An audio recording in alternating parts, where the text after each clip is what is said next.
Subscribe to our YouTube channel and press the bell icon to get the latest updates.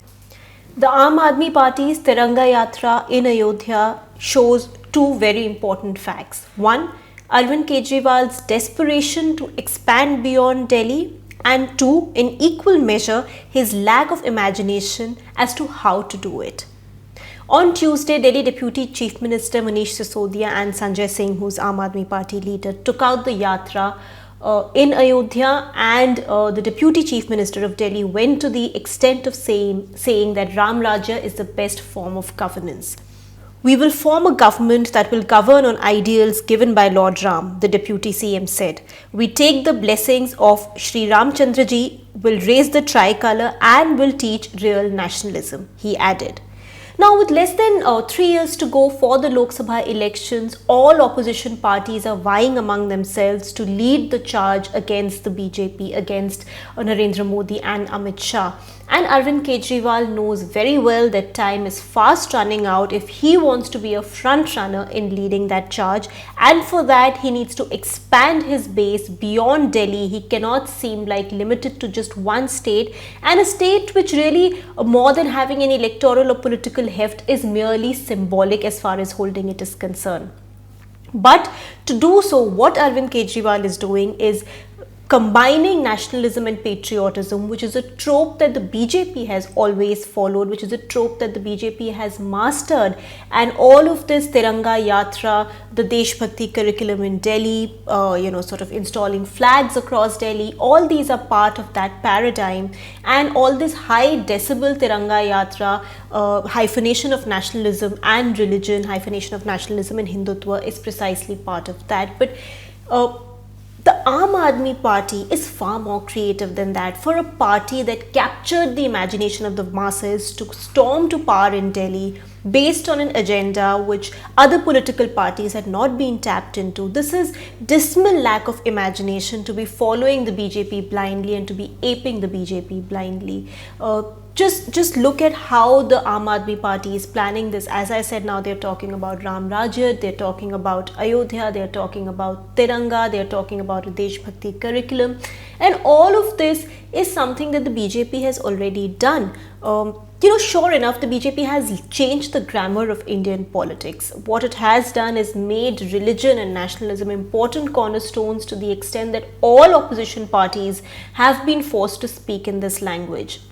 So whether it's Rahul Gandhi's declaration of being a Janeudhari Brahmin or it's Mamata Banerjee reciting shloks, what has essentially happened is that political parties have followed the BJP where it comes to religion, where it comes to Hindutva, where it comes to nationalism.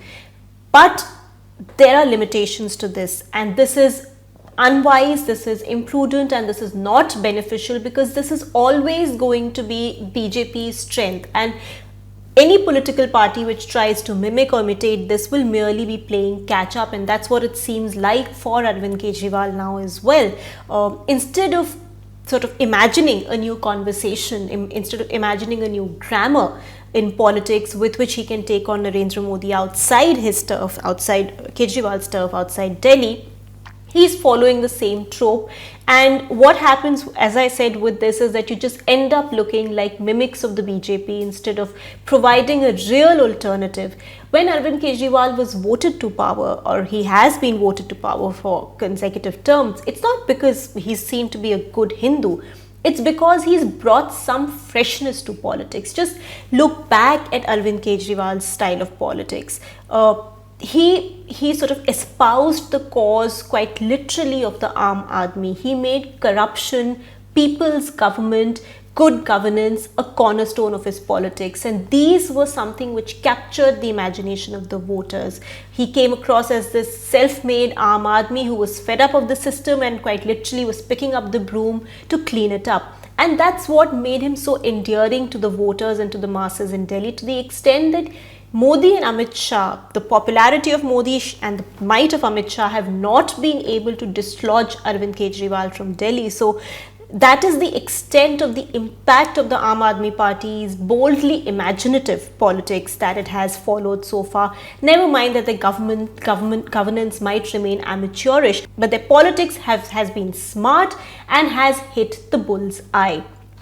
On the other hand, now what seems to be happening is that Arvind Kejriwal, in his desperation to look outside Delhi, seems to be forgetting that he needs to have a niche for himself, which is what he did as far as Delhi is concerned. So if you look at his experiments outside Delhi earlier, whether Goa or Haryana, success eluded him. In fact, even his foray in Punjab did not get him as much national attention as he perhaps would have hoped.